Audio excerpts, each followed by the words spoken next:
note, is there any way in which these independents, owing their allegiance to Imran, can form a government? Is there any way they can actually do that seriously?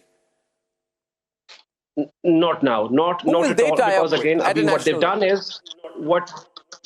they've done is they've joined Sunni Ittihad Council, and under Article 51, all the independents, after notification from Election Commission of Pakistan, they're supposed to join a political party to form a government. Imran Khan alone do not have enough numbers to form a government in the center. However, the allegations of rigging is massive, because what Imran Khan feels that he got like about 180 seats, which is an absolute majority. And even if Pakistan has a history. Whenever there is rigging, there is no remedies to it. However, because this time there has been a massive turnout of voters, and the margin of error, I always say, in all the elections, there are about 80 to 90 constituencies which are swing, and the margin of victory is about 5%. This time, what happened is that those swing constituencies are won by Imran Khan, and the constituencies which were not swing were gifted to the other political parties. And of course, we all know how the state is hell-bent on pushing PTI and Imran Khan against the wall, and they lost. Surprisingly this time, and the tug of war is going on. And I was surprised that you invited Uzma Kardar, because Uzma Kardar was one of the focal person when during 2021 vote of no confidence, when she was a major sellout, when she sold herself to the PDM parties and to the military regime back then, who was behind changing Imran Khan's government. I'm glad Uzma Kardar could still comment on what is all good on the ground. Uzma ji, you want to respond to that? He says, more than a representative of the PMLN, you're a representative of the army. That's the essence of what he said. In your last program, there was another character like him, who absolutely did not have any courtesy or any kind of decorum to follow. The problem is that I do not want to wash dirty linen in public, especially on foreign media. I'm just going to send a legal notice to this gentleman sitting here for defamation. All his allegations, he will answer to that legal notice. And then I will send that legal notice also to your channel, because this party does nothing now except hurl allegations without any evidence. They don't have any evidence of any kind. And I do not want to get into any kind of useless debate in which there is no respect for anybody. So I think I will just pass. I will just send the legal notice, and then he can take it on from there. I do want to comment on a few points which the other people have raised. Actually, those are according to Fakir's report, two-thirds of the voters in Pakistan have not voted for the PTI. And secondly, there was no massive turnout. The turnout was just between 45 to 50%, and that is what we normally have in every election in Pakistan. In fact, in KP, can you tell me what percentage of the Pakistani population did not vote for the PMLN? But what percentage of the Pakistani population did not vote for Nawaz Sharif? They are the ones who did the rigging. So I think in Pakistan, we have all kinds of legal forums. We have the appellate courts. All those people who have complaints, who are not happy, they should go there. And many cases are being taken up now by the Election Commission.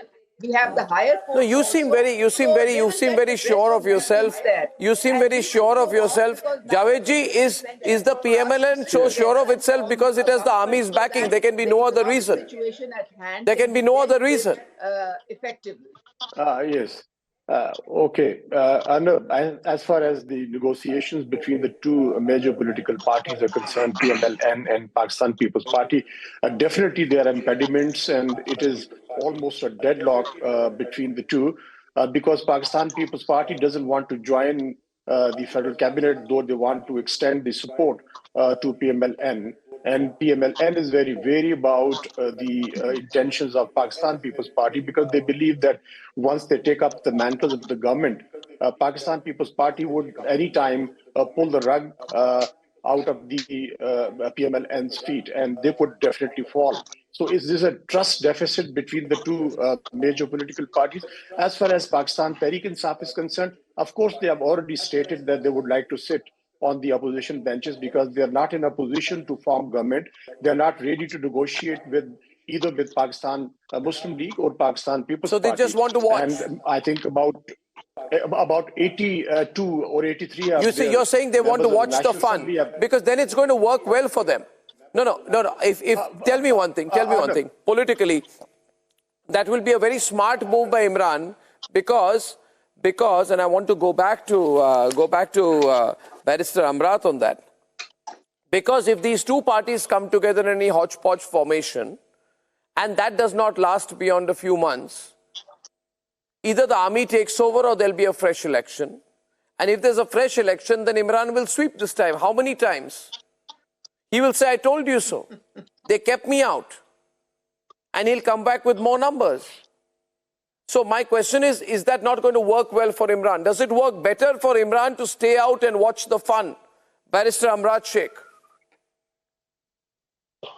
Sir, I believe that in current situation, what we really need to realize that whether it's PTI or whether it's PMLN or any other political party, we need to realize that the sanctity of our country's economic situation is not at the verge where we can take further more risks.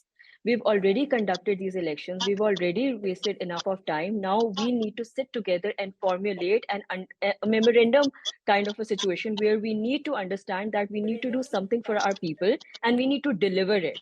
And the government and the stakeholders at this stage, even the people, even the army that's all very nice, Barrister, but can I tell you, is it better for Imran to stay out this time?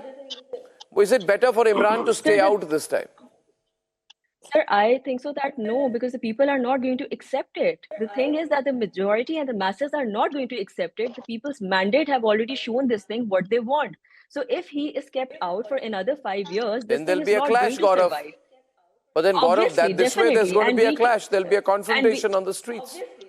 Absolutely, Arnab. Absolutely. That is where they're heading, because what this lady from Pakistan is saying is absolutely correct. I've spoken to quite a number of Pakistanis in the past 1 week, and all of them say that there is a certain anger on the streets, that they have been cheated. It's not so much now about Imran Khan only. People feel personally cheated. Mere saath jalsazi hui hai. That is what people are saying. So Imran Khan is one factor, of course. So this is So in a limited way, Bilawal is right. There is a stalemate. We are tracking very closely here, and of course, one does not have access to Imran Khan. But I think it's going to lead to a bigger fight, an inevitable polarization for the people of Pakistan at a time when already they are going through more than a rough patch.